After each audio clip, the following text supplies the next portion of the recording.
What is going on with the special salary rate? If you're not following along, this was an additional pay for IT workers in the federal government. But so far, only the Veteran Affairs has approved SSR for their IT workforce. But many other federal agencies, they were planning to do the same thing. In the most recent news, OMB told agencies that there isn't enough money in department budgets to implement SSR in 2024. Instead, OMB told agencies to start targeting certain segments of 2210s, like cybersecurity specialists or data scientists. They were told to focus money on the jobs that have the most difficulty with retention, the jobs that people just want to pick up and leave. But there isn't any extra new money to help fund this effort. Agencies have to look within their own budgets to see if they have the money available. Some of the federal agencies that have proposed using SSR in the past include the Department of State, Department of Energy, and the Health and Human Services. The impact SSR would have on paychecks, it varies. The more money that you're making, the less of a benefit you will see. So take this for an example. A GS5 Step 1 employee would see a 26% pay increase from $42,000 to $54,000 a year, but a GS15 Step 1 employee would only see a 3.4% increase from $155,000 to $161,000 a year. With SSR, the Department of Defense has already come out and said, we're not participating. We're not doing this, which kind of surprised me because you would think if anybody needs more financial incentive to safeguard the country, it would definitely be DoD from cyber attacks and other attacks. But they're not going to do it for a couple of reasons. One of the reasons was they didn't feel it was fair because they have a pool of 2210 employees, your IT folks, but at a certain point, those IT specialists, those cybersecurity specialists, they end up getting into management, right? If they stay long enough and they're ambitious, they want to become assistant director or director. And at that point, they're no longer a 2210. They're now a 0301 or maybe a 0340. So that would completely remove them from getting this SSR pay. So that was one reason. Another reason is they can't afford it.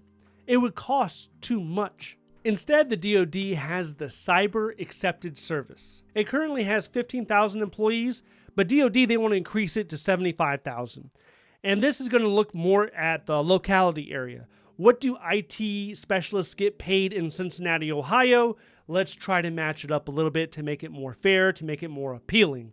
Now, I'm not a huge fan of the accepted service because once you get people into the accepted service, they're not going to be as competitive when it comes to looking at competitive service type opportunities. So you're kind of closing off a segment of the jobs to people that are accepted service only, meaning that they've never been in the competitive service, they don't have tenure. We also have the Department of Homeland Security's Cyber Talent Management System, which allows DHS to pay some of its cyber workers at a higher rate. The problem with SSR in 2024 is there's a lot of budget uncertainty.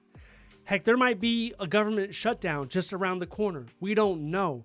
Agencies don't know what money they're allowed to use. Will there be a shutdown? Will there not be a shutdown?